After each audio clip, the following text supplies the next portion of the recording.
नमस्कार मेरी प्यारी लॉयल फैमिली। मैं हूं मायावी और आज के पॉडकास्ट में मैं आपके लिए एक रियल एक्सीडेंट से जुड़ी हुई स्टोरी सुनाने वाला हूं। आपने उस जगह के बारे में काफ़ी सारी रहस्यमय बातें भी सुनी होंगी और इंटरनेट पर काफ़ी सारी जानकारी आपको उस चीज़ पर मिल भी जाती है। तो आज हम बात करने वाले हैं दिल्ली के मालचा महल की। यह महल दिल्ली के चाणक्यपुरी इलाके में स्थित है, जहाँ के जंगल और उसके भीतर का यह खंड महल अपनी अनकही कहानियों और रहस्यों के लिए कुख्यात है। यह स्थान जितना सुंदर था उतना ही खौफनाक भी, और इसकी हर दीवार जैसे किसी अदृश्य सत्य को अपने भीतर समेटे हुए है। महल के चारों ओर के पेड़ पौधे जैसे अपने में ही सिमट हुए हैं और उनका झुकाव इस ओर इशारा करता है कि यहाँ कुछ तो है जो असाधारण है।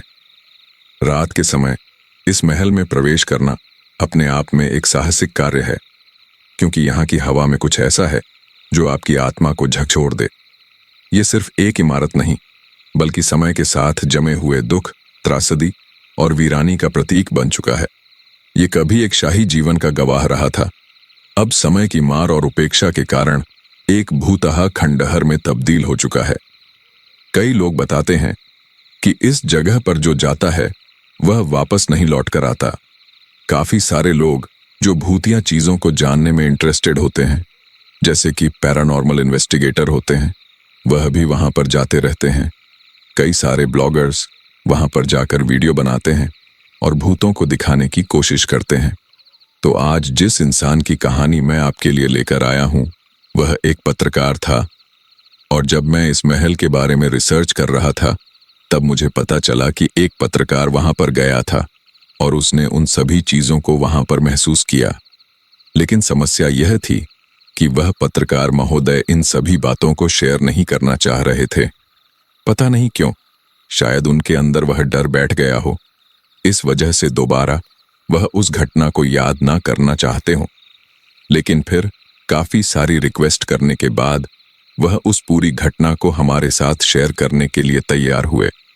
तो मैं चाहता हूं कि इस पूरी स्टोरी को आप उन पत्रकार के प्रोस्पेक्टिव से ही सुने। लेकिन स्टोरी शुरू करने से पहले मैं आपसे कहूंगा कि हम आपके लिए इतनी मेहनत से कमाल की स्टोरीज लेकर आते हैं, लेकिन काफी लोग अभी तक भी हमारी फैमिली के मेंबर नहीं बने हैं। तो चैनल को सब्सक्राइब करके इस रिश्ते की गांठ को मजबूत कर लीजिए, ताकि हर रोज आपको बेहतरीन से बेहतरीन कहानियां मैं दे सकूं।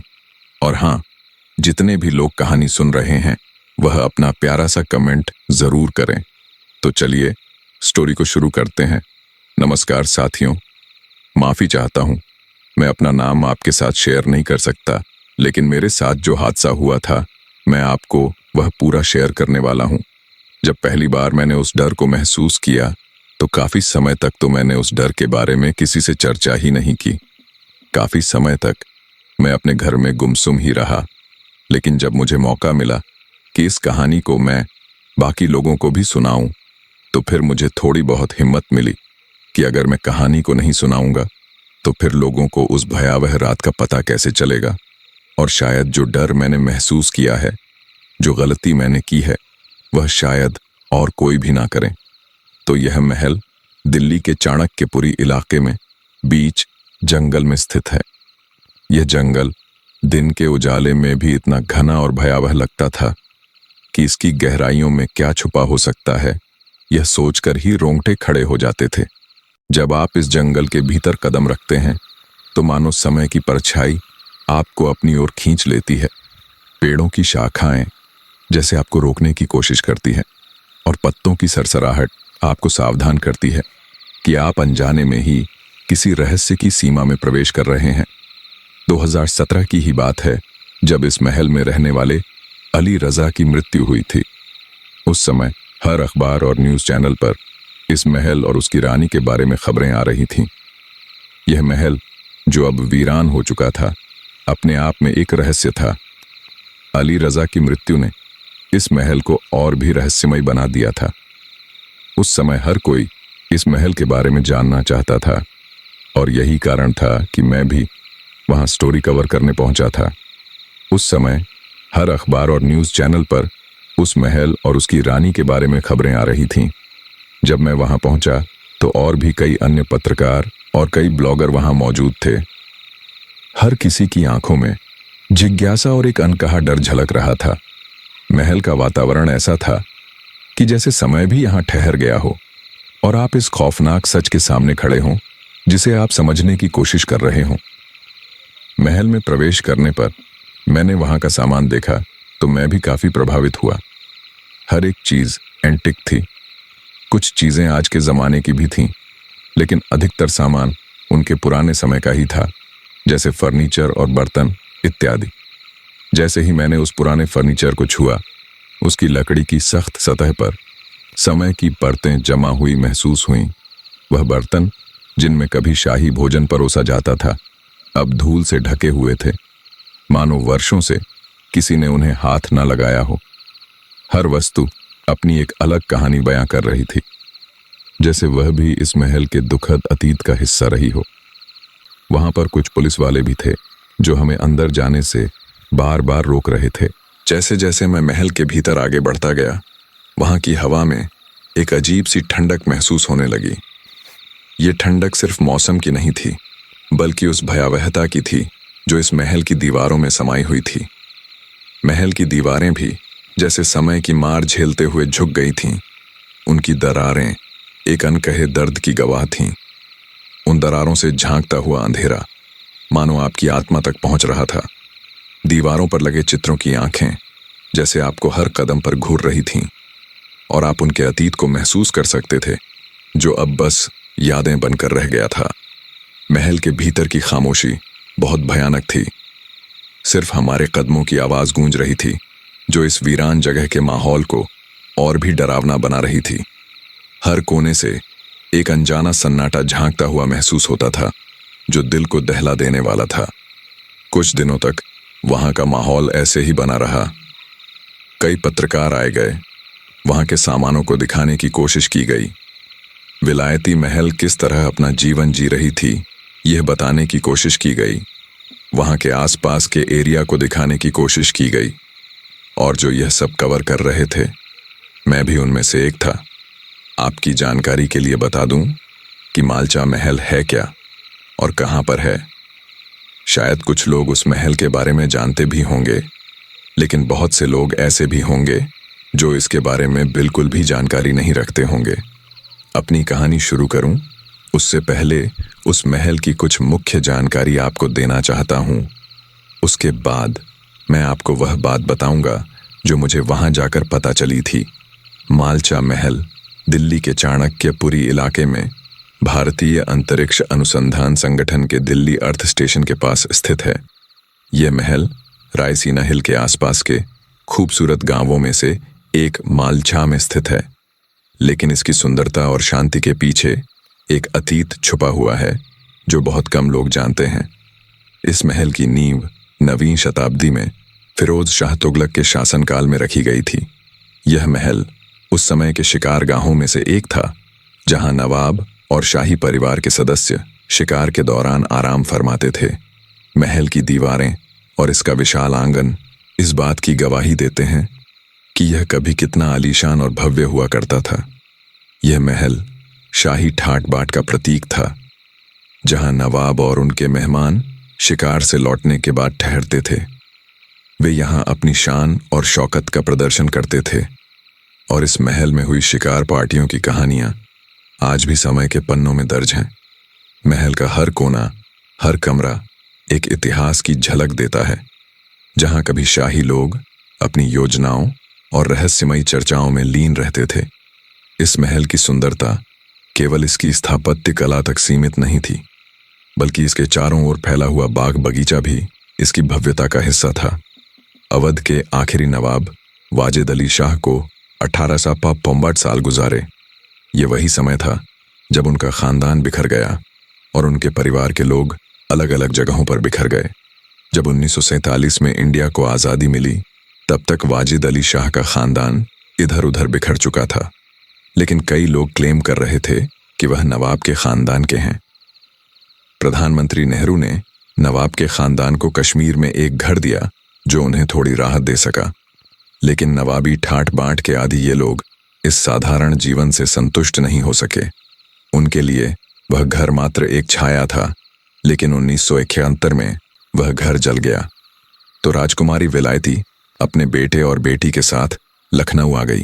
उस वक्त देश में इंदिरा गांधी की सरकार थी। उस सरकार ने तो राजाओं के भत्ते भी खत्म कर दिए थे, तो उनके पुराने महलों को कैसे दे दिया जाता। विलायत महल के लिए यह एक और बड़ा झटका था। उन्होंने अपनी पूरी जिंदगी अपने परिवार की खोई हुई प्रतिष्ठा को वापस पाने में लगा दी थी, लेकिन अब उन्हें एक बार फिर से अपने अस्तित्व के लिए संघर्ष करना पड़ा। अपने शाही खून के बावजूद उन्हें अब एक सामान्य नागरिक की तरह जीने पर मजबूर होना पड़ा। इस बदलाव ने उनके मनोबल को तोड़ दिया था। उन्हें अपनी पहचान के खो जाने का गहरा दुख था। वह अपने पुराने शाही जीवन की यादों से बंधी हुई थीं और इसी वजह से उनके भीतर एक गहरी पीड़ा और असंतोष पनपने लगा था। इसी कारण से बेगम ने नई दिल्ली रेलवे स्टेशन पर अपना राज्य बना लिया था। बेगम के बेटे रियाज ने कहा था कि हम लोग रिक्वेस्ट नहीं करते हैं, मांग करते हैं। उन्होंने इंदिरा गांधी से भी अपने लिए एक महल की मांग की, जबकि इंदिरा गांधी उन्हें एक अच्छा खासा घर देने के लिए तैयार थीं। लेकिन बेगम के दिमाग में बस यही था कि उन्हें महल में रहना है। इसीलिए इंदिरा गांधी के प्रॉमिस के बाद मालचा महल उनको दे दिया गया। लेकिन यह महल, जो कभी शाही शान का प्रतीक था, अब खंडहर में बदल चुका था। इसमें ना तो बिजली थी और ना ही पानी की सप्लाई। महल की जर्जर स्थिति उनके लिए एक और चुनौती थी, लेकिन उन्होंने इसे अपने शाही वंश का आखिरी ठिकाना मानकर स्वीकार कर लिया। उन्होंने इस खंडहर को भी अपने गर्व और प्रतिष्ठा का प्रतीक बना लिया, मानो यह साबित करना चाह रही हो कि वे अभी भी नवाब वंश की असली वारिस हैं, चाहे परिस्थितियां कितनी भी विपरीत क्यों ना हों। आर्कियोलॉजिकल सर्वे ऑफ इंडिया के एक अफसर धर्मवीर शर्मा इस महल का निरीक्षण करने गए थे, तो एक सांप सीलिंग से उनकी बांह पर गिर गया। धर्मवीर ने उस वक्त कहा था कि अब मैं उस महल में कभी नहीं जा सकता। पता नहीं बेगम कैसे रहती हैं वहां पर। सिर्फ छिपकलियां, सांप और चमगादड़ रहते हैं। ऐसा कहा जाता है 173 में विलायत बेगम ने इसी महल में अपनी हीरे की अंगूठी खाकर आत्महत्या कर ली थी। बेगम की लाश 10 दिन तक उनकी डेस्क पर रखी रही थी। लोगों का मानना यह भी था कि अपना वजूद खो देने से बेगम पागल हो चुकी थीं। वह एक साइको रानी थी। कुछ लोगों को यह भी लगता कि इस महल में खजाना छिपा हुआ है, जैसा कि हिंदुस्तान में हर महल को लेकर लगता है। 24 जून 1994 को कुछ उत्साही लोग इस घर में उसी खजाने की तलाश में घुस गए थे। तब दोनों भाई बहन डर गए थे। उन्हें डर लग गया कि कहीं यह लोग खजाने के चक्कर में उनकी मां की कब्र ना खोद दें। इसीलिए दोनों भाई बहन ने अपनी मां की खुद ही कब्र खोदी और मां की बॉडी जला दी, ताकि मां की बॉडी और कब्र को कोई नुकसान ना पहुंचे। इसके बाद राख को एक बर्तन में रख दिया गया। इस घटना के बाद दिल्ली के लेफ्टिनेंट गवर्नर ने उनको रिवॉल्वर मुहैया कराई। एक वक्त था कि उन लोगों के पास 28 कुत्ते थे, लेकिन आसपास के लोग उन कुत्तों को जहर देते रहते थे। कुछ कुत्ते तो जहर देकर मार दिए गए और कुछ कुत्ते ऐसे ही। लोगों ने उनके महल से चांदी और सोने के सामान भी चुरा लिए थे। लेकिन धीरे धीरे इस महल के भुतहा होने की बात फैलने लगी। लोग कहने लगे कि एक दो पत्रकार भी कहानी की तलाश में इस महल में घुसे, लेकिन वापस नहीं लौटे। भाई बहन का बाहरी दुनिया से कोई वास्ता नहीं था। वह बस खाने पीने का सामान लेने घर से बाहर निकलते थे, वो भी मुंह पर कपड़ा बांध के। महल के सोने चांदी से उनका काम चलता रहा। पत्रकार, अफसर समेत नेताओं ने उनसे कई वादे किए थे, लेकिन सबने बाद में बात बदल दी थी। कई लोगों ने उनके झूठे बयान पेश कर दिए, जिसकी वजह से उनकी छवि खराब हुई। वे लोग एक गुमनाम जिंदगी जी रहे थे। दोनों भाई बहन बहुत अच्छे से पढ़े हुए हैं। सकीना ने तो माँ के ऊपर एक किताब भी लिखी है। किताब का नाम है प्रिंसेस विलायत महल, अनसीन प्रिंसेस। लेकिन यह किताब नीदरलैंड्स, फ्रांस और ब्रिटेन की लाइब्रेरियंस है, इंडिया में नहीं। अब ये तो वे सारी बातें हैं जो हमें लोगों के मुंह से पता चलती हैं। इन बातों के बीच मुझे एक और रहस्य पता चला जो शायद किसी को पता हो। ये बात मुझे एक आदमी ने बताई थी। उस समय मैं इस पर पूरी तरह विश्वास तो नहीं कर सकता था, लेकिन मुझे लगता है आप लोगों को भी इस बारे में पता होना चाहिए। विलायत में साइको जैसी बातें क्यों करती थीं?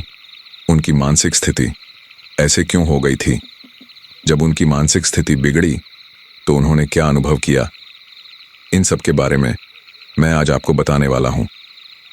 जिस साल अली रजा की मृत्यु हुई तो कई लोग जैसे पत्रकार, ब्लॉगर आदि उस महल में जाने लगे और उसके बाद से तो आम जनता भी वहां जाने लगी।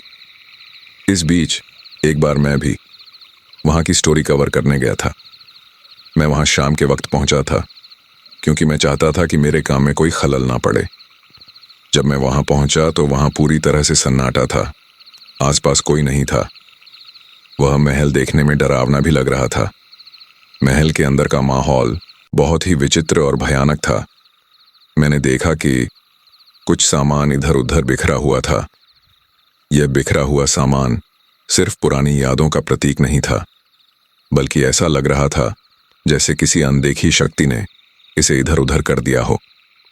हर वस्तु पर धूल की मोटी परत जमी हुई थी जो समय के गुजर जाने का संकेत दे रही थी। फिर भी मैं हिम्मत करके आगे बढ़ा और वहां की चीजों को अच्छी तरह एक्सप्लोर करने लगा और ये ढूंढने लगा कि मुझे यहाँ के बारे में और भी कोई रहस्यमय जानकारी प्राप्त हो। मैं महल के बाहरी हिस्से में था। तभी मुझे अंदर की तरफ से कुछ सामान के गिरने की आवाज आई। जैसे ही मैं अंदर की तरफ भागा तो देखा कि एक अधेड़ उम्र का आदमी लोहे की जाली को तोड़ते हुए जंगल की तरफ भाग रहा है। मैंने जल्दी से उसका पीछा किया और उसे पकड़ लिया। मैंने उस आदमी को उसके कॉलर से पकड़ा और पूछा, कौन हो तुम? कहाँ भाग रहे हो? वह आदमी मेरे सामने हाथ जोड़कर रोने सा लगा तो मैंने कहा, चोरी कर रहा था। वह बोला, नहीं साहब, मैं चोर नहीं हूं, मैं कमल हूं। मैं तो अक्सर अली साहब के घर आता जाता रहता था। मैं बोला, तो फिर इस तरह से डर के भाग क्यों रहा है? वह आदमी बोला, मुझे लगा आप कोई गुंडे हो। यह सुनकर मुझे बुरा लगा कि क्या मेरा हुलिया किसी गुंडे की तरह लगता है। मैंने उससे गुस्से में पूछा, तुझे मैं कहां से गुंडा लग रहा हूं? तो वह आदमी बोला, नहीं साहब, वह बात नहीं है। दरअसल यहां पर कुछ दिनों में कई लोग आए गए हैं। एक बार 2 लड़कों ने मुझे पकड़ लिया था और मुझसे बोले, तू यहां क्या कर रहा है? जब मैंने उन्हें बताया कि मैं अली रजा के जानने वाला हूं तो मुझे मारने पीटने लगे और पूछने लगे, क्या खजाना तूने चुराया है? बस इसीलिए मैं आपको देखकर भी भागने लगा। कहीं आप भी मेरे साथ मारपीट ना करने लगो। मैं उस आदमी से बोला, तुम किस खजाने की बात कर रहे हो? वह आदमी बोला, भाई मुझे भी नहीं पता। लोगों को लगता है कि यहां पर विलायत महल ने बहुत सारा खजाना छुपा रखा है। अली रजा भाई अक्सर मुझे अपने किसी न किसी काम से यहां बुलाते रहते थे। कई बार वे राशन का सामान भी मुझसे ही मंगाते थे और उनके रहते में मैं कभी भी महल के अंदर नहीं गया। मैंने उससे पूछा, तो आज अंदर क्या कर रहे थे? वह आदमी बोला, मैं भी दूसरे लोगों की तरह कोई सोने चांदी की चीज खोजने गया था। यह सुनकर मुझे हंसी आ गई क्योंकि मैं सोच रहा था कि यह आदमी उन लोगों के रहते आज तक कभी उनके महल में नहीं गया और आज उनसे गद्दारी कर रहा है। खैर, मैंने उस आदमी से पूछा, तो तुम्हें कुछ मिला क्या? वह आदमी बोला, नहीं साहब, कुछ नहीं मिला और मुझे नहीं लगता कि कुछ होगा भी, क्योंकि विलायत महल के बच्चे कुछ काम नहीं करते थे। उनका गुजारा उनके पुश्तैनी खजानों से ही चल रहा था। ब्रिटेन से भी उनकी मदद आती रहती थी। उनके कुछ रिश्तेदार ब्रिटेन में भी थे। कई बार उन लोगों ने इन्हें वहां बुलाया, लेकिन यह लोग नहीं गए। वे लोग पैसों से मदद कर दिया करते थे। मैंने उस आदमी से बोला, तुम यहां अक्सर आते जाते रहते थे, तो तुम्हें विलायत बेगम के बारे में भी काफी पता होगा। वह आदमी बोला, मतलब? मैंने पूछा, मतलब उनसे कौन मिलने आता था या वह कहीं जाती थी? वह आदमी बोला, वह तो कहीं नहीं जाती थी। लेकिन उनके बेटे कई बार साइकिल से बाहर गए हैं और उनके साथ मैं भी गया हूं। मैंने पूछा, अच्छा, और इनके बारे में और क्या जानते हो? कुछ रहस्य भरा? वह आदमी बोला, सब कुछ रहस्य ही है। वह ऐसे स्थिति में क्यों रहती थीं, मुझे भी नहीं पता। मैंने कई बार उनकी बेटी सकीना से भी कहा कि बाहर की दुनिया में जाकर जियो, लेकिन इस बात पर मेरी ही डांट पड़ जाती थी। वह कहती थी कि हम खास हैं और आम लोगों के बीच जाकर नहीं रह सकते। मैंने पूछा, मैंने सुना है कि बेगम ने अपनी हीरे की अंगूठी खाकर आत्महत्या कर ली थी, क्या यह बात सच है? वह आदमी कहता है, हाँ। लेकिन आप ये सारी बातें क्यों पूछ रहे हैं? इससे मेरा क्या फायदा है? और अब देखिए, रात हो चुकी है, मैं अपने घर जा रहा हूं। मैं समझ गया था कि यह बंदा ऐसे मुंह नहीं खोलेगा, इसीलिए मैंने उस आदमी से कहा, देखो भाई, मैं समझता हूं यहां तुम अपनी जरूरत के लिए आए थे। मैं तुम्हें कुछ पैसे दे देता हूं, ठीक है?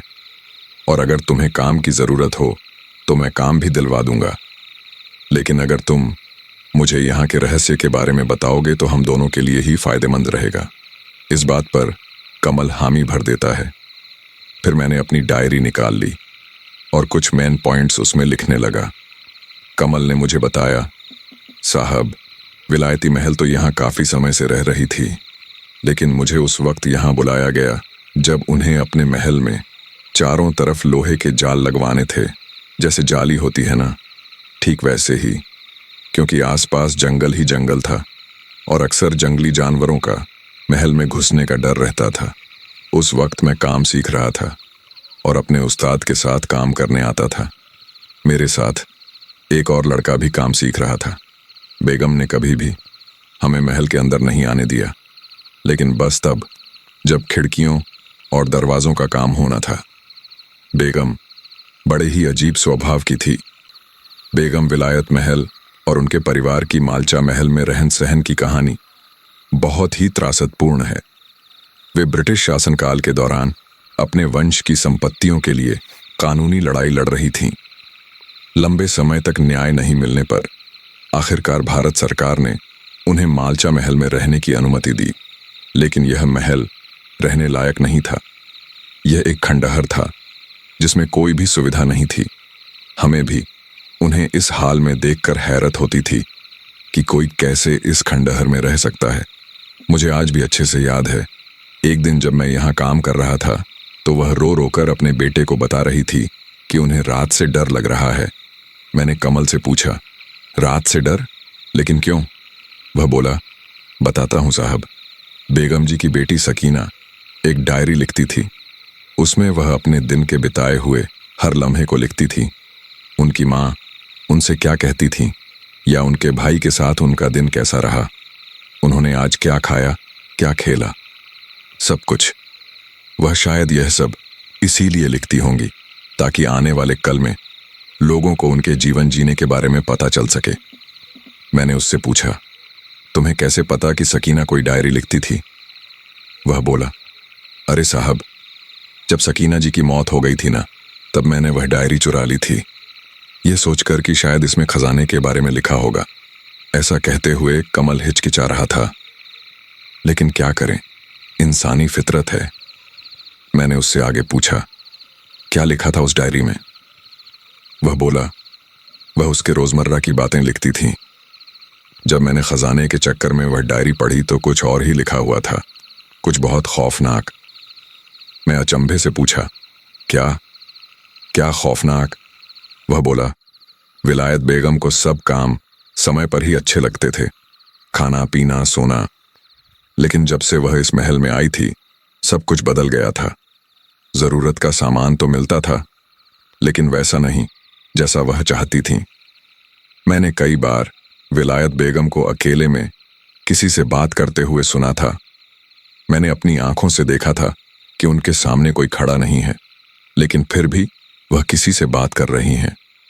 ऐसा करने पर उनकी बेटी सकीना भी उन्हें टोकती थी कि तुम किससे बात कर रही हो, लेकिन वह कुछ नहीं कहती थीं और अपनी बेटी को ही डांट देती थीं। वह ऐसा क्यों करती थीं, कुछ नहीं पता। मुझे लगता था कि वह औरत पागल है। फिर जब मैंने सकीना की डायरी पढ़ी तो मुझे पता चला कि विलायत बेगम कहती थीं, उन्हें कोई दिखता है, कोई ऐसा दिखता है जिसे कोई और नहीं देख सकता।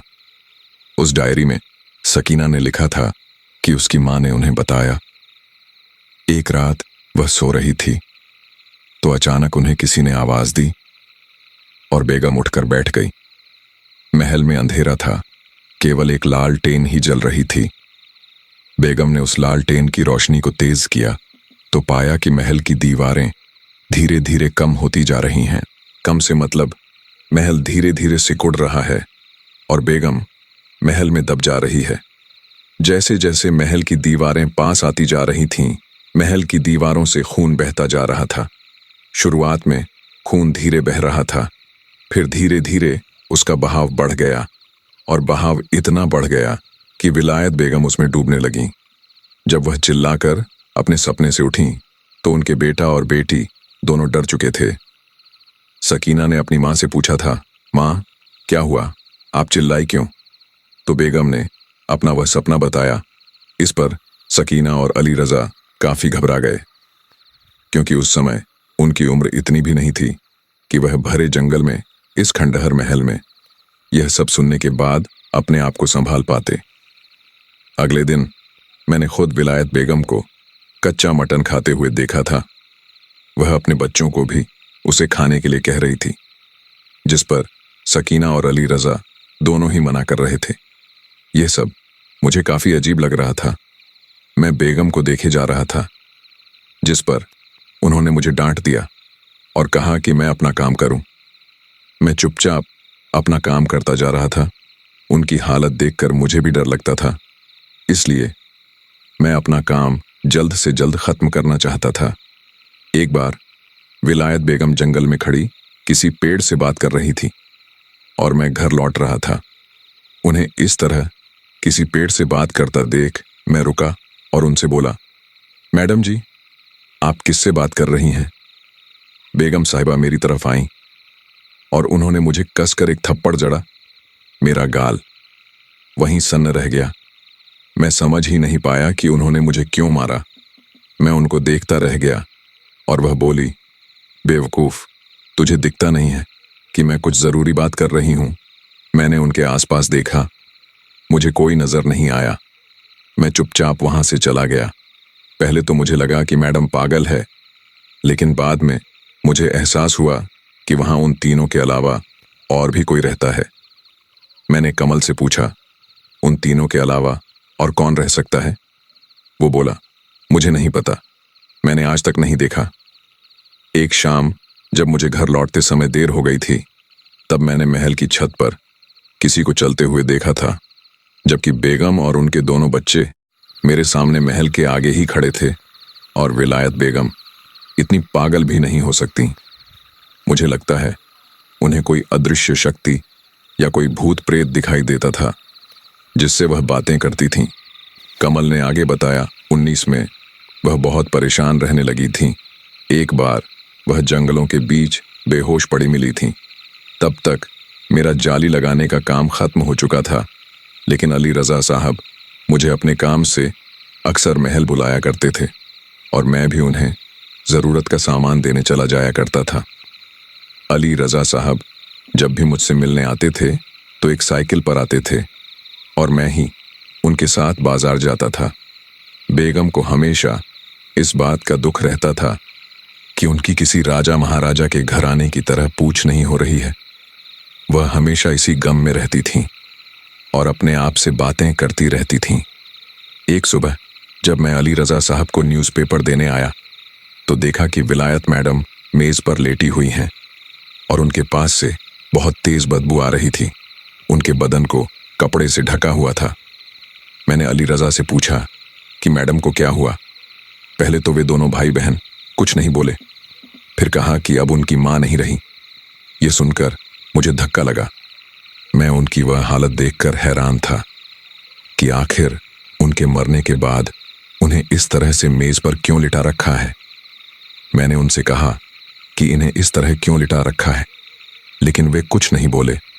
वे बस अपनी मां के मरने का शोक मना रहे थे। जब मैंने उनसे पूछा कि उनकी मौत कब हुई तो सकीना ने कहा, लगभग 9 दिन हो गए हैं। यह सुनकर मुझे और भी अचंभा लगा। उस वक्त तो मैं अली रजा साहब और सकीना मैडम से भी डर गया था। मैं तो उल्टे पांव ही वापस लौट रहा था। लेकिन फिर मुझे उन दोनों पर तरस आया तो मैं उन्हें समझाया कि इस तरह से डेड बॉडी को यहां रखना ठीक नहीं है। उन्होंने भी मेरी बात मानी।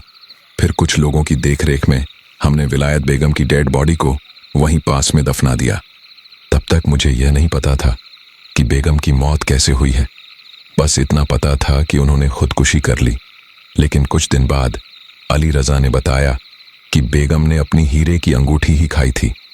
यह सुनकर मुझे बहुत ताज्जुब हुआ।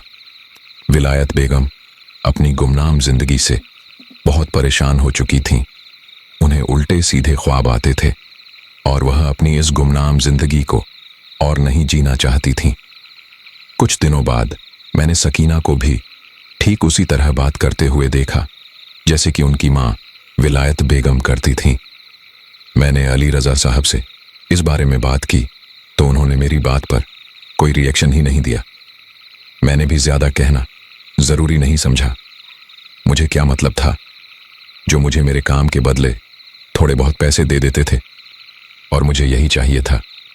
एक दिन अचानक उनकी बहन सकीना को भी यही सपना आया था जो उनकी मां को आया था कि महल की दीवारें धीरे धीरे उनके करीब आती जा रही हैं और दीवारों से खून रिस रहा है। धीरे धीरे खून का बहाव इतना तेज हो गया और महल में खून भरने लगा। ये सब उन्होंने अपनी डायरी में लिखा था। और इतना ही नहीं, सकीना ने अपनी डायरी में लिखा था कि कोई उन्हें मारने की कोशिश करता है। वह यहां से जाना चाहती है लेकिन उनकी मां यहां से जाने के लिए मना करती है। सकीना को उनकी मां दिखाई देती थी। ये सब पढ़कर मैं काफी डर गया था। मुझे लगने लगा था कि कोई भूत प्रेत का मामला ना हो। इसीलिए वह डायरी मैंने पूरी पढ़ी ही नहीं और वह डायरी मैंने अपने घर के एक कोने में रख दी। उसके कुछ दिनों बाद सकीना की भी रहस्यमय ढंग से मौत हो जाती है। मैंने उनकी मौत के बारे में भी पूछा लेकिन अली रजा ने कोई जवाब नहीं दिया। अब पिछले साल जब अली रजा की मौत के बारे में पता चला तो मुझे बहुत अफसोस हुआ। मैंने कमल से कहा, क्या वह डायरी अभी भी तुम्हारे पास है? वह बोला, नहीं साहब, अब कहाँ ही होगी। मैंने तो अपना घर बदल लिया। मेरे बहू बेटे भी ऐसे निकले, उन्होंने मुझे अपने पास रखा ही नहीं। और यह तो बहुत पुरानी बात हो गई है। रात के लगभग 9 बज चुके थे। वह आदमी मुझसे बोला, साहब अब मुझे चलना चाहिए, जंगल से निकलते निकलते और भी देर हो जाएगी। मैंने भी जब घड़ी में समय देखा तो समय काफी हो गया था। इसीलिए मैंने सोचा कि अब घर जाना ही बेहतर है। रात होने की वजह से मैं महल के अंदर तो नहीं जाना चाह रहा था, लेकिन जैसा कमल ने बताया कि यहाँ कुछ भूतियां घटनाएं विलायत बेगम के सामने भी हुआ करती थीं, इसलिए मैं उस समय ही महल के अंदर जाना चाहता था। मैं जानना चाहता था क्या सच में ये महल भूतिया महल है जैसा लोगों ने कह रखा है और जैसा कमल बता रहा है, या फिर कमल भी मुझे बस डरा रहा था। मैंने कमल को कुछ पैसे दिए और कहा, तुम चले जाओ, मैं अभी थोड़ी देर में आऊंगा। वह बोला, साहब क्यों मुश्किल में पड़ने की कोशिश कर रहे हो, वापस घर चले जाओ। अगर आपको कुछ काम ही है तो कल सवेरे आ जाना, रात में मत रुको। मैंने कमल से कहा, अरे नहीं नहीं, मुझे डर नहीं है, ऐसा कुछ नहीं होगा। कमल ने अपने दोनों कंधे ऊंचके और वहां से चल दिया। आगे चलकर वह रुका और उसने वापस मुझे आवाज लगाई। वह बोला, साहब लगता है आप मेरी बात को मजाक में ले रहे हैं। मैंने कोई भी बात आपको झूठ या मजाक में नहीं बताई है। मेरी बात मानो तो यहां से चले जाओ, वरना बहुत पछताओगे। मैंने भी कहा, हाँ हाँ ठीक है कमल जी, आप मेरी फिक्र मत कीजिए, फिलहाल आप अपने घर जाइए। कमल की बताई हुई सारी बातें मुझे सच में एक मजाक ही लग रही थीं। भला ऐसा भी होता होगा, और अगर विलायत बेगम या उनकी बेटी के साथ ऐसा कुछ हुआ भी था तो उनकी दिमागी हालत की वजह से हुआ होगा। वे लोग शाही जीवन जीना चाहते थे और उन्हें शाही जीवन के बदले अच्छा तो क्या, बहुत ही बुरा जीवन जीना पड़ा। मैंने उसकी बातों को अनदेखा किया और महल के अंदर चला गया। रात का समय वैसे भी भयावह होता है, और जब आप एक भूतिया महल में अकेले होते हैं तो यह भय और भी ज्यादा गहरा हो जाता है। लेकिन मेरे अंदर ऐसा कुछ भी नहीं था। महल के अंदर प्रवेश करते हुए मैंने हंसते हुए कहा, बेगम साहिबा, ओ बेगम साहिबा। मैं थोड़ा इधर उधर टहला। मैंने फिर आवाज लगाई, अरे विलायती मैडम, क्या आप मेरी आवाज सुन रही हैं? कहाँ हैं आप? जरा हमसे भी बात कर लीजिए। पेड़ों से तो आपने काफी बातें कर ली। इसके बाद मैं वहां रखे सामान का जायजा लेने लगा। वहां कुछ पुराने बिल पड़े हुए थे, कुछ सालों पुराने न्यूज़पेपर पड़े हुए थे। मैं सभी की जांच पड़ताल करने लगा। इसी बीच महल के दूसरे बरामदे से कुछ सामान गिरने की आवाज आई। मैं तुरंत सहम गया और सतर्क हो गया। मैं हल्के हल्के दूसरे बरामदे की तरफ बढ़ा तो वहां कुछ पुराना सामान गिरा हुआ था, लेकिन मुझे कोई भी नजर नहीं आया। मैंने सोचा कोई चूहा वहां आ गया होगा, जंगली इलाका है। इसलिए मैं वहां का गिरा हुआ सामान उठाकर वापस रैक पर रखने लगा। लेकिन मेरी हवा तो उस टाइम टाइट हुई जब मैंने देखा कि मैं एक एक सामान रैक पर रख रहा हूं और वह सामान वापस जमीन पर गिर रहा है। ऐसा कैसे हो सकता था? मैंने वह सामान दोबारा रख दिया और अब पूरी रैक ही हिलने लगी।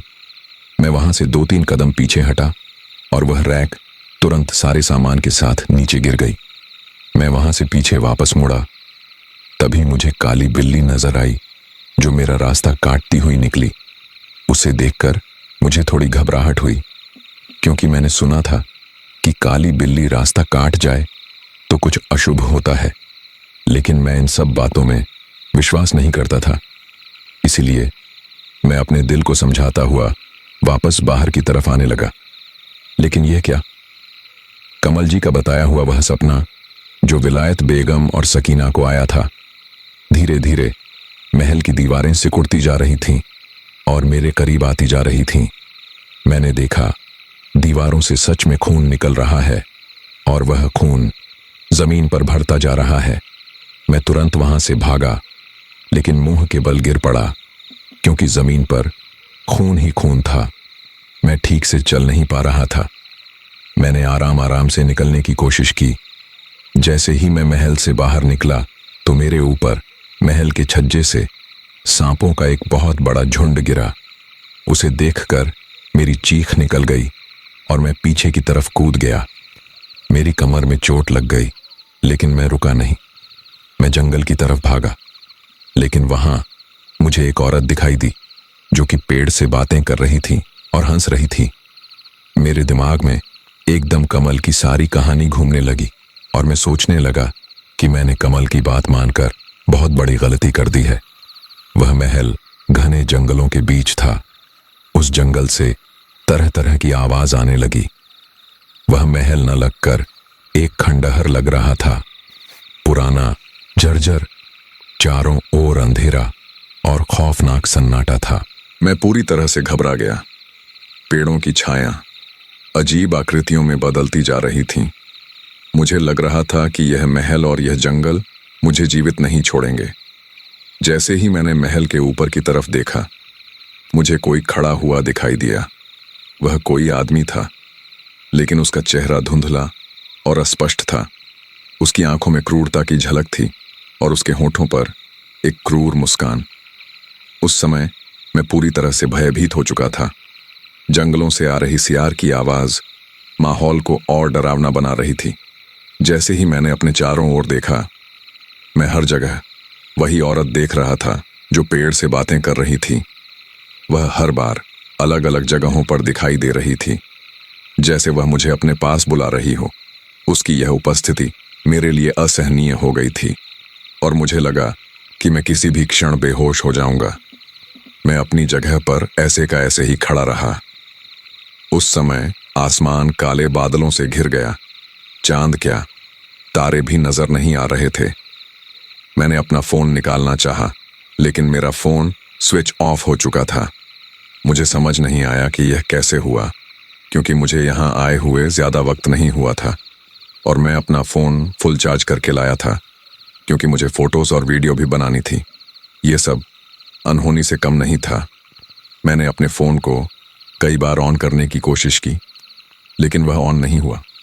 काले बादलों के साथ तेज़ बिजली कड़कड़ाई। जैसे ही तेज़ बिजली कड़कड़ाई, मैंने महल की छत पर एक नहीं 4 लोगों के साए को देखा। 2 औरतें थीं और 2 आदमी थे। वे कौन थे मैं नहीं जानता। सभी के सभी काले दिखाई दे रहे थे। बस मैंने एक औरत की आंखें देखी थीं, जो किसी बिल्ली की तरह चमक रही थीं। छोटे छोटे बाल थे। शायद वह विलायत बेगम की आत्मा ही होगी। बूढ़ा शरीर था। उसे देखकर मेरी रूह कांप रही थी। मैं अंदर से बुरी तरह डरा हुआ था, लेकिन मैं बस ऐसे दिखा रहा था जैसे मुझे कुछ दिख ही नहीं रहा है। मैं उन साइयों को नजरअंदाज करने की कोशिश कर रहा था, लेकिन सब कुछ बेकार था। ना चाहते हुए भी बार बार मेरी नजर महल के ऊपर जा रही थी, और अब वे चारों लोग मेरी तरफ देखकर हंसने लगे। उनकी हंसी की गूंज चारों तरफ फैलने लगी। पूरे जंगल में उनकी हंसी की आवाज आ रही होगी। मैंने जैसे ही दोबारा उनकी तरफ देखा तो एक औरत मेरी तरफ लपकी। मैं तुरंत पीछे गिर गया। जैसे ही मैं नीचे गिरा तो बारिश शुरू हो गई। बारिश इतनी तेज थी, ऐसा लग रहा था जैसे शरीर पर कोई कोड़े मार रहा हो। वो लग ही नहीं रही थी। बारिश से बचने के लिए मैंने वापस महल में जाने का फैसला किया। तेज ठंडी हवा मेरे शरीर में सिहरन पैदा कर रही थी। मेरे कपड़े पूरी तरह से भीग चुके थे। जैसे ही मैं महल के अंदर गया, सब कुछ शांत हो गया। बाहर बारिश भी नॉर्मल हो रही थी। एक पल के लिए मुझे लगा कि अभी जो कुछ भी हुआ वह सब मेरा वहम था। महल में पूरी तरह से अंधेरा हो चुका था, लेकिन बीच बीच में आसमान में बिजली कड़कने की वजह से कभी कभी महल में भी रोशनी आ रही थी। मैंने इसी रोशनी का फायदा उठाया और वहां रखी लालटेन को उठा लिया।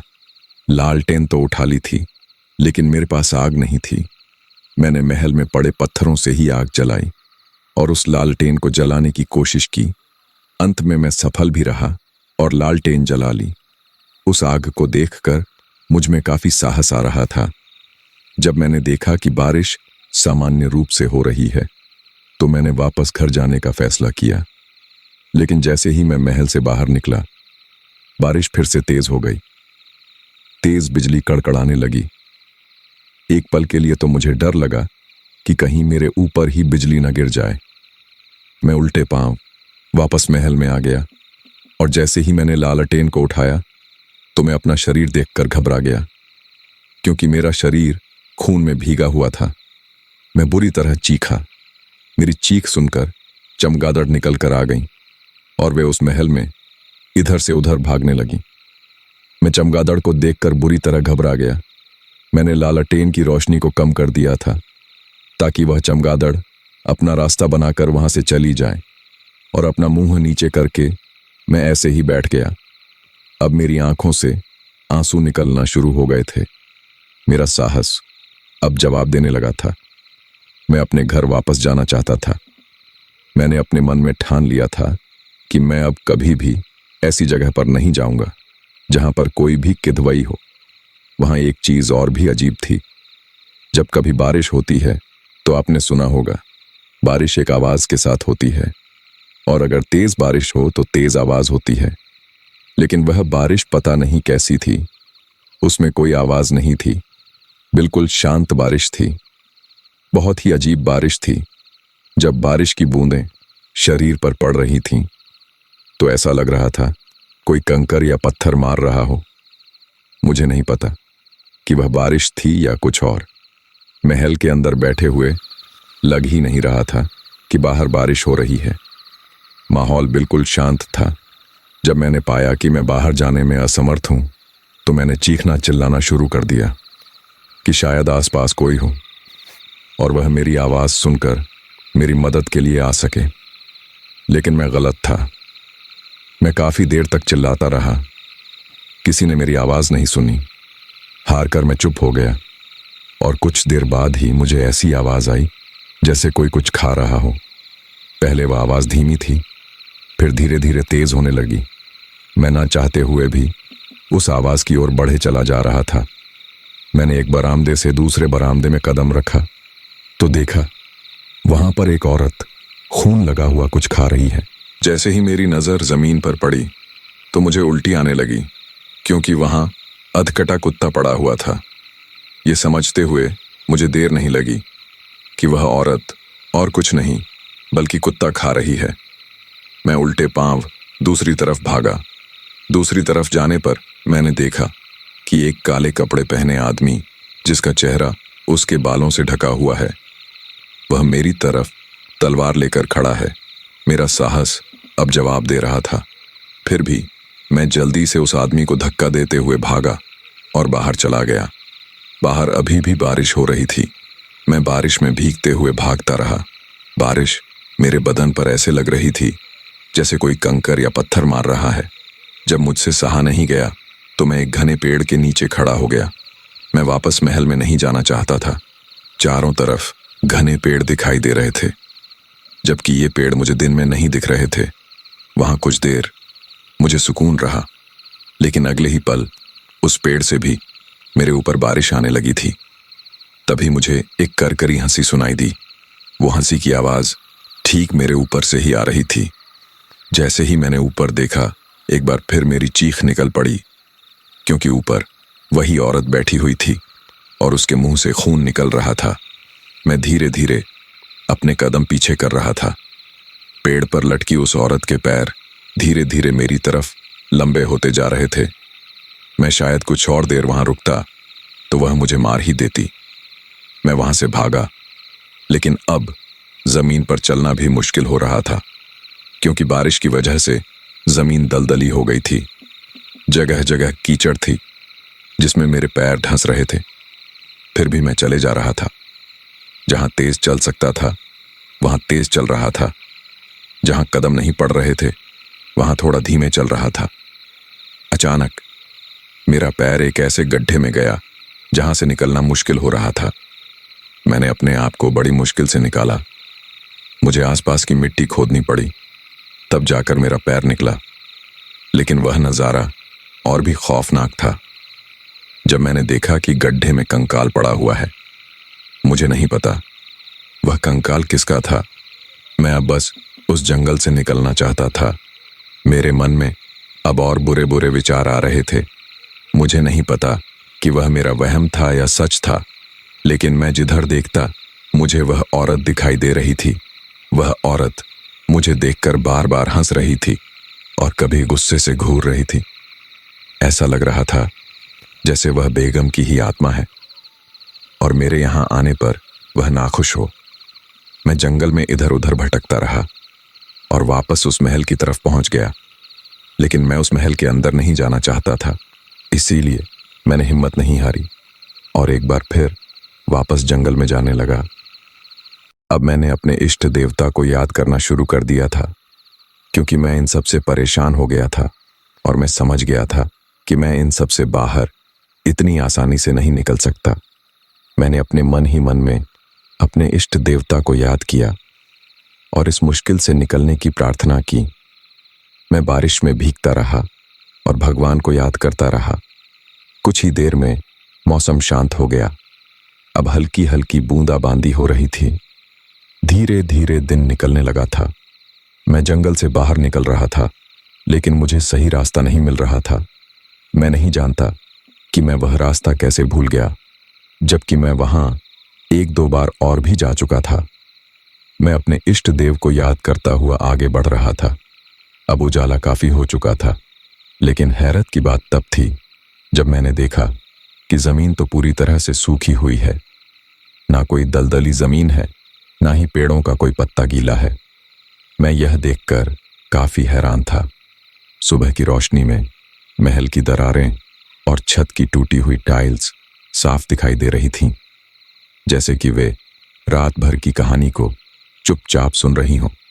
उसे भी बड़ी हैरानी तब हुई जब मुझे बंजर पेड़ों की अधिकता दिखी। मुझे अच्छे से याद है, रात मैंने काफी सारे हरे भरे पेड़ देखे थे जो अब लगभग सूख चुके थे। मैंने दूर दूर तक नजर डाली। मुझे उजड़ा हुआ जंगल ही नजर आया। मैं मुख्य सड़क तक पहुंच ही गया था। मैं वहां खड़ा होकर सोच रहा था कि क्या सच में मैंने वह सब अनुभव किया था या यह मेरी कल्पना का परिणाम था। मेरे मन में एक अजीब सी उलझन थी। मैंने सोचा, क्या रात के अंधेरे में महल की दीवारें सच में मेरे करीब आई थीं या वह सब मेरे डर का खेल था। वह खून जो दीवारों से रिस रहा था, क्या वह वास्तविक था या मेरी घबराहट का नतीजा। अचानक मेरे मन ने कहा कि मुझे एक बार दोबारा उस महल में जाना चाहिए। कि रात वह सब मेरा वहम था या सच में मेरे साथ कुछ घटित हुआ था। दूसरा मन कहता कि वहां जाना बेकार है, कहीं फिर से वे सब घटनाएं होने लगीं तो मैं क्या करूंगा। इतनी मुश्किल से तो मैं निकला हूं। इसी कशमकश में मुझे लगभग 15 मिनट हो गए और इत्तेफाक से मुझे साइकिल से जाता हुआ कमल नजर आ गया। मैंने तुरंत कमल को रोका और उससे कहा, क्या तुम मेरे साथ महल तक चल सकते हो? वह बोला, क्यों साहब, क्या हुआ? आप गीले कैसे हो रहे हो?